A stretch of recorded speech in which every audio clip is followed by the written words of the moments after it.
We get you up to speed on the latest in sports. I'm Sean Yao. Super bantamweight champion Marlon Tapales is in the final stages of his preparation for the big fight against Japanese superstar Inoue. Here's the story. Pinoy boxer Marlon Tapales wakes up at 5 in the morning every day to train. The current holder of the World Boxing Association and International Boxing Federation Super Bantamweight titles is currently in Baguio City. He is there to prepare for his upcoming fight with Japanese superstar and 4-division champion Inoue. Tapales' camp picked Baguio as a venue for training, so the fighter can get acclimated to cold weather and be ready for Japan's lower temperatures. Tapales' workout routine starts off with a 45-minute long run around Burnham Park. Then comes his cardio workout. After that, shadow boxing done 3 minutes each set to simulate the 12 3-minute rounds of his bout with Inoue. He ends that workout with extra core exercises.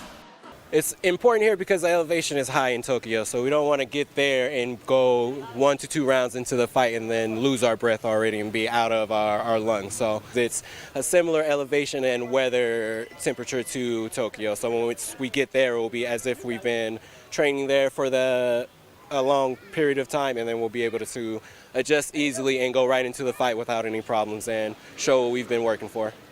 Known as the Nightmare, Tapales is facing a tall order against the Japanese boxer. Inoue boasts of a 25-0 win-loss record, 22 of which were by way of knockout. He also carries the World Boxing Council and World Boxing Organization Super Bantamweight belts. This means whoever wins the Japan bout will be the undisputed champion. For Tapales' camp, the gravity of the match only makes them work harder. Well, the monster talagang si Inoue is a complete fighter. Napaka galing. Pero yung Marlon Tapales natin, sandang-handa na po tayo. Konting ano na lang adjustment para sa maging kompleto po natin yung training camp dito. Isa po yung historian para sa Pilipino at saka sa Pilipinas na malaking bagay po talaga sa akin na bilang isang boksingero na makakuha ng isang malaking karangalan at history ng boxing.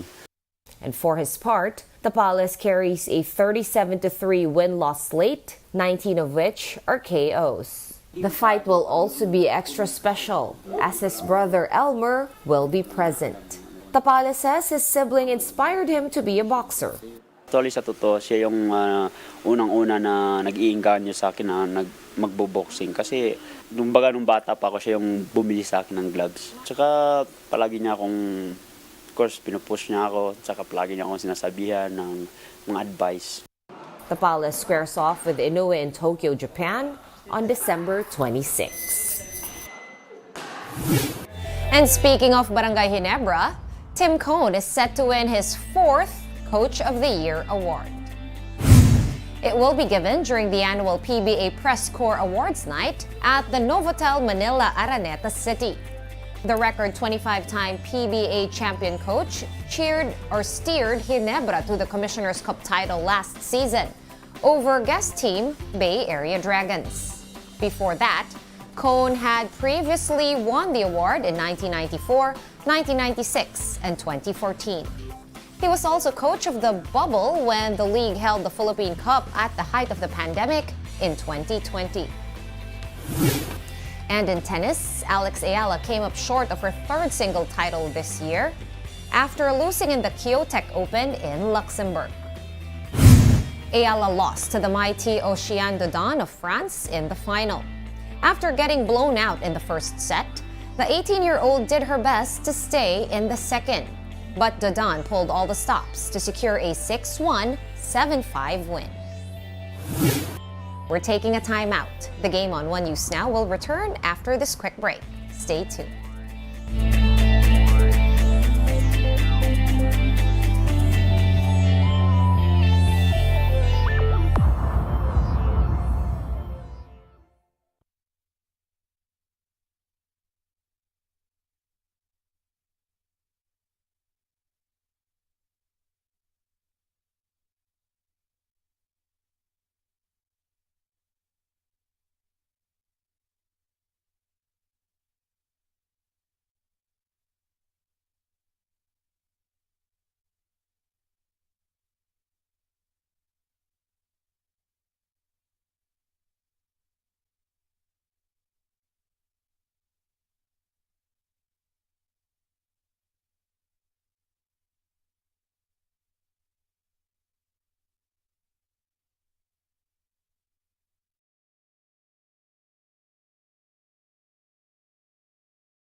You're still watching the game on One News Now. I'm Sean Yao. Still on tennis, Novak Djokovic eased past home favorite Jannik Sinner to win the ATP Finals for a record 7th time. The 36-year-old Serbian lost to Sinner earlier in the week in the group stage, but made his payback where it mattered most. He exacted revenge via a 6-3, 6-3 victory in the final. Most of the crowd in Turin's Pala Alpi Tour hoped for the 22-year-old's biggest win yet, but Djokovic was just on a whole new level of play. The world number one dropped only 2 points on serve in the opening set, and from there it was basically one-way traffic. This win concludes a year in which Djokovic won 3 of the 4 Grand Slams and seized back the world number one spot from Spaniard Carlos Alcaraz. Very, very special. One of the best seasons I've had in my life, no doubt. To crown it with a win against, hometown hero, obviously Jannik, who has played amazing tennis this week, is phenomenal. I had to step it up. I had to, win the matches and not wait for them to hand me the victory, and that's what I've done. Speaking of champions, Australia won a record-extending 6th Cricket World Cup title after beating India in the final. Around 93,000 fans, predominantly Indians, sat mostly in silence. The home team, who had won 10 matches in a row to make the final, succumbed to their first loss at the worst possible time. Australia opener Travis Head smashed a significant century to fashion their 6-wicket victory. The country's triumph snapped a trend of a host country winning the title. And Manchester United's American owners, the Glaze family, are set to finalize a $33 per share deal with British billionaire Jim Ratcliffe. This would mean that Ratcliffe will have a 25% stake in the English football club, according to one report. Reuters has more details. Manchester United's owners may have scored big money off the pitch. The Glazer family are due to finalise a $33 per share deal to sell a quarter of the English soccer club. That's according to a report by Britain's Sky News on Friday. British billionaire Jim Ratcliffe is the would-be buyer, and the offer would value his stake at $1.36 billion. Including debt, the deal values Manchester United at between $6 to $6.5 billion. Investors liked what they heard as United's US-listed shares soared more than 8% in pre-market trading. The club did not immediately respond to a request for comment. Ratcliffe is the chair of petrochemical firm Inoue.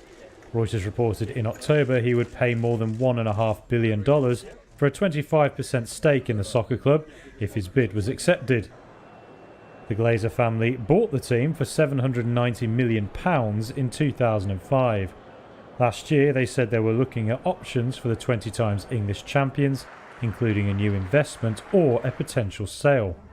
Sky News reported Friday the deal was yet to be finalised and still the subject of ongoing negotiations. Get your fill of the latest in sports at onesports.ph. I'll be back at 6 p.m. with the day's latest stories. I'm Sean Yao. We are One News.